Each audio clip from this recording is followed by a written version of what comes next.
তো পুরী ডে 2 এর second part নিয়ে চলে এসেছি। আগে যারা পুরীর ফার্স্ট পার্টটা দেখোনি সেটা দেখে এসো, আর যারা দেখেছো তারা তো জানোই যে কোণার্কের সূর্য মন্দির দর্শন করে আমরা রওনা দিয়েছিলাম আমাদের নেক্সট স্পটের দিকে। আর এখন আমরা যাচ্ছি আমাদের নেক্সট স্পট ধবলগিরির দিকে। আর ধবলগিরি যাওয়ার সময় এই রাস্তাটা কিন্তু খুব সুন্দর লাগছিল দেখতে, মানে দু সাইডে সবুজের সবুজ আর মাঝখান দিয়ে এরকম চওড়া রাস্তা, পুরো পাহাড়ের মতো একটা ভিউ পাচ্ছিলাম। অনেকটা পথ অতিক্রম করার পর ধবলগিরিতে চলে এসেছি। তো চলো এবার ধবলগিরিতে যাবো। সেই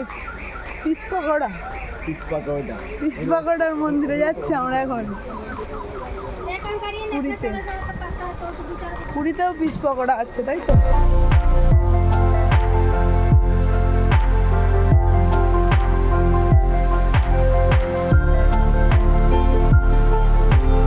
এখানে আমরা ধবলগিরিতে চলে এসেছি, আর এসেই কিন্তু ফার্স্টে ধবলগিরির এই মন্দিরটাই আমরা এসেছি, মানে ধবলগিরির ঠিক সামনেই ছিল এই মন্দিরটা। আর মন্দিরটা কিন্তু খুব সুন্দর, মানে একদম ধবলগিরির সামনেই এই মন্দিরটা আছে। আর মন্দিরের ওপর থেকে কিন্তু এরকম সুন্দর একটা ভিউ তোমরা দেখতে পাবে।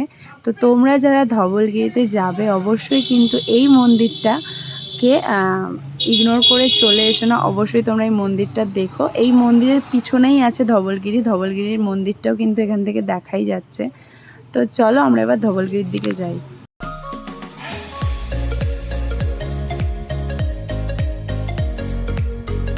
তো এখানে আমরা চলে এসেছি ধবলগিরিতে, আর এই ধবলগিরিটা কিন্তু বৌদ্ধ মন্দির। আর এখানে আমরা চলে এসেছি, এই সেম মন্দির কিন্তু দার্জিলিংয়েও আছে, আমি আগেও একবার দেখেছি দার্জিলিংয়ে। তো চলো এবার মন্দিরটা একটু ভালো করে ঘুরে দেখা যাক।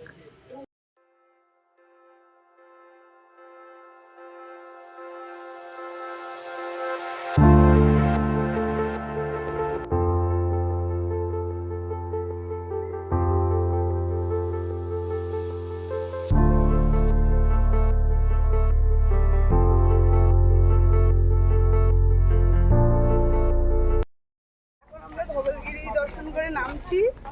এবার একটু খাওয়া দাওয়া করবো, যেহেতু অনেক সকালে বেরিয়েছি, কিছু খাওয়া হয়নি। তারপরে নেক্সট স্পটে যাবো।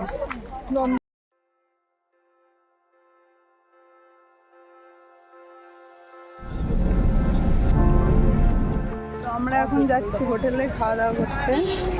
আর খুব জোর খিদে পেয়েছে, খেয়ে নিই, তারপরে আবার ঘোরাঘুরি হবে। তো চলো। তো দুপুরবেলা পেট পুজোটা ভালোভাবে করে নিলাম, মানে পেট পুজো না হলে কিন্তু কোনো কিছুই ঠিক মতো জমে না। তো পেট পুজো কমপ্লিট আমাদের। তো আমাদের খাওয়া দাওয়া কমপ্লিট হয়ে গেছে সবার। এবার আমরা নন্দনকাননের দিকে যাবো। তোমাদের সাথে শেয়ার করবো নন্দনকাননের ভেতরে কী কী আছে।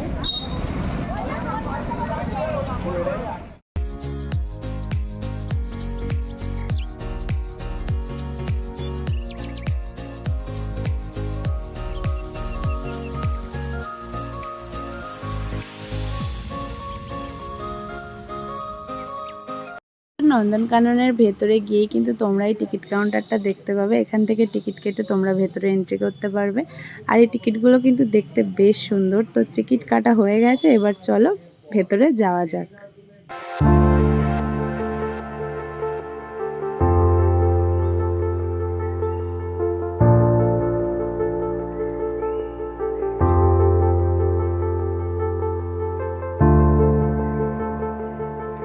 তো এবার আমরা এখানে টিকিটগুলো দেখিয়ে চলে আসলাম নন্দনকাননের ভেতরে। আর যেহেতু এখানে ভেতরে অনেকটা পথ ঘুরতে হয়, সেই জন্য এখানে আমরা একটা গাড়ি ভাড়া করেছিলাম, এখানে গাড়ি ভাড়া পাওয়া যায়। তো এখানে আমরা সেটার জন্য ওয়েট করছিলাম। এখানে মা, মাসি, সোনালি, জামাইবাবু, দিদি সবাই ছিল দাঁড়িয়ে, আর এখানে আমাদের গাড়িও চলে এসেছে। গাড়িতে করে এবার যাচ্ছি নন্দনকাননে।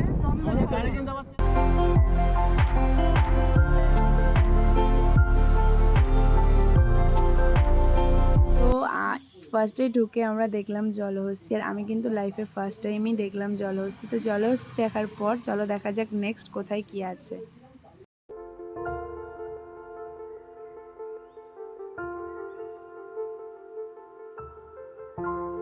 তো জলহস্তি দেখার পর এখানে বেশ খানিকটা পথ আসার পর দেখতে পেয়েছি জিরাফ। আর ফার্স্টে এই জিরাফটা না চুপচাপ দাঁড়িয়েছিল, তখন আমরা ভেবেছিলাম যে ওটা কোনো শোপিস হবে, তারপরে দেখলাম যে না, জিরাফটা সত্যিকারের। তো তারপরে এখানে দেখো বাড়ির সবাই মানে ফুল টিম ভীষণ মজা করছিল, আর এখানে কিন্তু হাসি মজা ওদের চলতেই আছে। তো এইভাবে হাসতে খেলতে আমরা পথ চলতে চলতে আবারও একটা জন্তুর দেখা পেলাম। তো এখানে দেখতে পেয়েছিলাম সিংহ, তো যেটা হচ্ছে আমার ফোনের ক্যামেরাতে ক্যাপচার করতে পারছিলাম না, যতটা পেরেছি তোমাদের সাথে শেয়ার করেছি। এখন কি হয় বল? তোর কি হয়? বান্দরের বাচ্চা দেখেছিস? আর কি কি দেখেছিস? আমরা জঙ্গল সাফারি করছি। কি আছে? বলছে সাদা শের নাকি? তো তারপরে এখানে দেখলাম এই সাদা কালারের একটা বাঘ। তো এইসব কিছু দেখার পর আমরা চলে এসেছিলাম আমাদের নেক্সট লোকেশন, লিঙ্গরাজ মন্দির এরকম কিছু একটা আছে ওখানে। তো এখানে এসে ফার্স্টেই এরা স্কেটিং শিখছিল এখানে, তো সেগুলোই আমরা দেখছিলাম। আর তারপরে এখান থেকে খেয়ে নিলাম একটু ফুচকা। আর খাওয়ার পর এই মন্দিরের ভেতরে ক্যামেরা বা ফোন অ্যালাউ করে না, তো সেই জন্য বাইরে থেকেই মন্দিরের ভিউটা তোমাদেরকে দেখিয়ে দিলাম। তোমরা পুরীতে আসলে অবশ্যই কিন্তু এই জায়গাটা ভিজিট করো। তো তারপরে দেখো উঠে পড়লাম বাসে, আর বাসে উঠতে না উঠতেই আমরা কিন্তু চলেও এসছি। আর সবাই দেখেছো কেমন ক্লান্ত, যাওয়ার সময় কিন্তু সবাই নাচানাচি করছিল, কিন্তু আসার সময় সবাই ক্লান্ত, বয়স্ক থেকে বাচ্চা থেকে বুড়ো বা বয়স্ক সবাই কিন্তু ক্লান্ত হয়ে গেছে, যেহেতু সেই সকালবেলা গেছিলাম আমরা 7টার সময়, আর বাড়ি ফিরতে ফিরতে সন্ধ্যে 7টা বেজে গেছে। তো সেই জন্য সবাই ক্লান্ত হবে, এটা তো স্বাভাবিক। তো চলে এসেছি আমরা বিচের ধারে। তারপরে এখান থেকে গিয়েছিলাম একটু বিচে, আর বিচে গিয়ে অর্ডার করে দিয়েছিলাম গরম গরম মাটির ভাঁড়ে দু কাপ চা। আর চা নেওয়ার পর এই চাটা খেয়েই আজকের ভিডিওটা শেষ করলাম। কেমন লাগলো ভিডিওটা অবশ্যই কিন্তু জানিও, ভালো লাগলে লাইক কমেন্ট শেয়ার করো। দেখা হচ্ছে নেক্সট ভিডিওতে, বাই বাই।